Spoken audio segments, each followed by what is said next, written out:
பொதுக்காலம் 15ஆம் வாரம் வியாழக்கிழமை. முதல் வாசகம். இறைவாக்கினர் எசாயா நூலிலிருந்து வாசகம். அதிகாரம் 26, இறைத்திருவசனங்கள் 7 முதல் 9 வரை மற்றும் 12 மற்றும் 16 முதல் 19 வரை. நீதிமான்களின் நெறிகள் நேரியவை. நீர் நேர்மையாளரின் வழியை செம்மையாக்குகின்றீர். ஆண்டவரே, உமது நீதியின் நெறியில் நடந்து உமக்காக காத்திருக்கிறோம். உமது திருப்பெயரும் உமது நினைவும் எங்களுக்கு இன்பமாய் உள்ளன. என் நெஞ்சம் இரவில் உம்மை நாடுகின்றது. எனக்குள்ளிருக்கும் ஆவி ஏக்கத்தோடு உம்மை தேடுகின்றது. உம் நீதி தீர்ப்புகள் நிலவுலகில் நிலைத்திருக்கையில் வாழ்வோர் நேர்மையை கற்றுக்கொள்வர். ஆண்டவரே, நிறை வாழ்வை நீர் எங்களுக்கு உரியதாக்குவீர். ஏனெனில் எங்கள் செயல்கள் அனைத்தையும் எங்களுக்காக செய்கின்றவர் நீரே. ஆண்டவரே, துயரத்தில் உம்மை தேடினோம். நீர் எங்களை தண்டிக்கும் போது உம்மை நோக்கி மன்றாடினோம். பேறுகாலம் நெருங்குகையில் கருவுற்றவள் தன் வேதனையில் வருந்தி கதறுவது போல், ஆண்டவரே, நாங்களும் உம் முன்னிலையில் இருக்கின்றோம். நாங்களும் கருவுற்ற வேதனையில் துடித்தோம். ஆனால் காற்றை பெற்றெடுத்தவர் போலானோம். நாடு விடுதலை பெற நாங்கள் எதையும் சாதிக்கவில்லை. உலகில் குடியிருக்க எவரும் பிறக்கப் போவதில்லை. இறந்த உம் மக்கள் உயிர் பெறுவர். அவர்களின் உயிரற்ற உடல்கள் மீண்டும் எழும். புழுதியில் வாழ்வோரே, விழித்தெழுந்து மகிழ்ந்து பாடுங்கள். ஏனெனில் நீர் பெய்விக்கும் பனி ஒளியின் பனி. இறந்தோர் நிழல்களின் நாட்டிலும் அதை விழச் செய்கின்றீர். இது ஆண்டவர் வழங்கும் அருள் வாக்கு. இறைவா, உமக்கு நன்றி.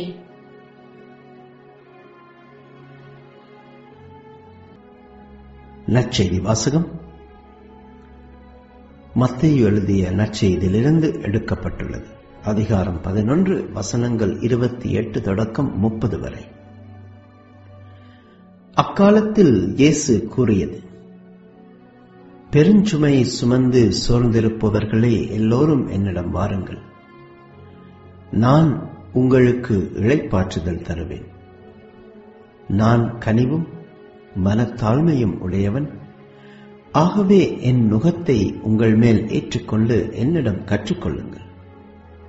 அப்பொழுது உங்கள் உள்ளத்திற்கு இளைப்பாறுதல் கிடைக்கும். ஆம், என் நுகம் அழுத்தாது, என் சுமை எளிதாயுள்ளது என்றார். இது கிறிஸ்து வழங்கும் நற்செய்தி. கிறிஸ்துவே, உமக்கு புகழ்.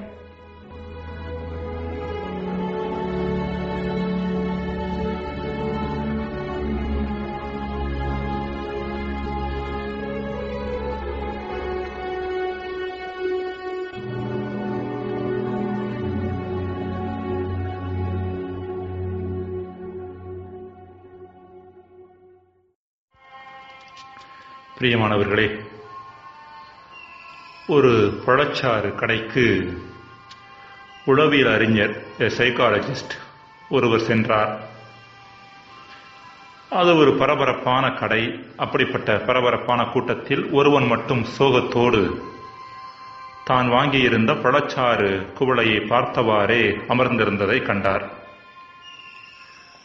சுற்றி நடந்த எதனாலும் பாதிக்கப்படாமல் அமர்ந்திருந்த அவன் ஆழ்ந்த வேதனையோடு இருப்பதை பார்த்தார். அவனோடு பேசி அவனுக்கு உதவி செய்யலாம் என்று எண்ணிய அவர் அவனது கவனத்தை ஈர்ப்பதற்காக அவன் முன்னால் இருந்த பழச்சாறை எடுத்து மடமடவென்று குடித்தார். இதை பார்த்த அம்மனிதனுக்கு அழுகையே வந்துவிட்டது. உடனே ஆற்றுப்படுத்தினர் அந்த உளவியல் அறிஞர் அவனை பார்த்து, இதற்காகவா அழுகிறாய்? ஒரு டம்ளருக்கு பதிலாக உனக்கு 2 டம்ளர்கள் பழச்சாறு வாங்கி தருகிறேன் என்று சொல்லி சர்வரை அழைத்து மேலும் 2 பழச்சாறுகள் கொண்டு வர சொன்னார். அழுத மனிதன் சொன்னான், நான் அழுதது பழச்சாறுக்காக அல்ல, என் தலைவிதியை நினைத்து என்றான். இதைத்தான் அவரும் எதிர்பார்த்தார். அவனது பிரச்சனையை அவன் சொல்ல வேண்டும் என்று. உன் பிரச்சனை என்ன, சொல் என்றார். அவன் சொன்னான், இன்று காலை நான் எழுந்தவுடனே மனைவிக்கும் எனக்கும் சண்டை போட்டுவிட்டு அலுவலகம் சென்ற எனக்கு தாமதமாகிவிட்டது. தாமதமாக அலுவலகத்திற்குள் நுழைந்த நான் மேனேஜரின் கண்ணில் பட்டுவிட்டேன். அவர் என்ன கோபத்தில் இருந்தாரோ தெரியவில்லை, என்னை நன்கு திட்டிவிட்டு என்னை வேலையிலிருந்து டிஸ்மிஸ் செய்து அனுப்பிவிட்டார். மனவேதனையோடு அலுவலகத்திற்கு வெளியே வந்த பொழுது என் 2 சக்கர வாகனம் திருடு போயிருந்ததை பார்த்தேன். என்னையே நொந்து கொண்டு வீட்டிற்கு வரலாம் என்று பேருந்தில் ஏறினேன். கூட்டம் அதிகமாக இருந்தது. நடத்துனர் அருகில் வந்தவுடன் டிக்கெட் எடுக்கலாம் என்று பையில் கையை விட்ட பொழுது பணம் பிக்பாக்கெட் அடிக்கப்பட்டது தெரிந்திருந்தது. நடத்துனர் நன்றாக திட்டி பாதி வழியிலேயே இறக்கிவிட்டார். அழாத குறையாய் நடந்து வீடு திரும்பிய பொழுது என் மனைவியின் கடிதம் வீட்டு சாப்பாட்டார் மேஜையில் இருந்தது. அடிக்கடி சண்டையிடும் தன்னோடு வாழ முடியாது எனவும் தனக்கு தெரிந்த இன்னொரு நபரோடு வாழப்போவதாகவும் அவள் அக்கடிதத்தில் எழுதியிருந்தாள். வேதனையின் உச்சத்திற்கு சென்ற நான் இதற்கு மேல் வாழத்தான் வேண்டுமா என்கிற கேள்வியோடு இங்கு வந்து ஒரு பழச்சாறு வாங்கி அதில் விஷம் கலந்து குடிக்கப் போனேன். ஆனால் நீங்களோ அதுவும் எனக்கு கிடைக்க விடாமல் பண்ணிவிட்டீர்கள். என்னவென்று தெரியவில்லை, எனக்கு இன்று எல்லாமே பிரச்சனையாக இருக்கிறது என்று தன்னையே நொந்து கொண்டானா. அன்பிற்குரியவர்களை, அடுத்தடுத்த பிரச்சனைகளால் வாடி வதங்கி போன இம்மனிதன் போலவே இயேசு காலத்தில் வாழ்ந்த இஸ்ரேல் மக்களும் ஏராளமான பிரச்சனைகளாலும் சுமைகளாலும் துன்பப்பட்டார்கள். முதலாவதாக ரோமையர்களது அரசியல் அடிமைத்தனம், இரண்டாவதாக பரிசேயர்கள் அவர்கள் மீது சுமத்தி இருந்த ஏராளமான தேவையற்ற சட்ட வழிபாட்டு முறை சுமைகள், மூன்றாவதாக அவர்களது வருமானத்தின் பெரும்பகுதி அவர்களை ஆண்ட ரோமையர்களுக்கும் மீதி பகுதி எருசலேம் ஆலயத்தின் பராமரிப்புக்கும் சென்றது. எனவே வறுமை தாண்டவமாடியது. இது போக வழக்கமாக எல்லா சமூகங்களிலும் நிலவக்கூடிய ஏழை பணக்காரன் ஆண் பெண் வேறுபாடுகள் ஆகியவையும் அதிகமாக இருந்தன. இப்படிப்பட்ட பின்னணியில் தான் இயேசு பெரும் சுமை சுமந்து சோர்ந்திருப்பவர்களே, எல்லோரும் என்னிடம் வாருங்கள் என்கின்றார். மேற்கண்ட எல்லா சுமைகளிலும் மேலான பெரிய சுமையாக இயேசு பார்த்தது பரிசேயர்கள் மக்கள் மீது திணித்திருந்த சட்ட மற்றும் வழிபாட்டு முறை சுமைகளை. எனவேதான் இயேசு சுமத்திற்கரிய பழுவான சுமைகளை கட்டி மக்களின் தோளில் அவர்கள் வைக்கிறார்கள். மத்திய 23:4 என்று பரிசேயர்கள் மற்றும் மறைநூல் அறிஞர்கள் மக்கள் மீது சுமத்திய சட்ட மற்றும் வழிபாட்டு முறைமை சுமைகளை சுட்டிக்காட்டுகிறார். மேற்கண்ட காரியங்கள் மக்களுக்கு மட்டுமல்ல, கடவுளுக்கு கூட சுமையாய் இருந்தன என்பதை விவிலியம் நமக்கு வெளிப்படுத்துகிறது.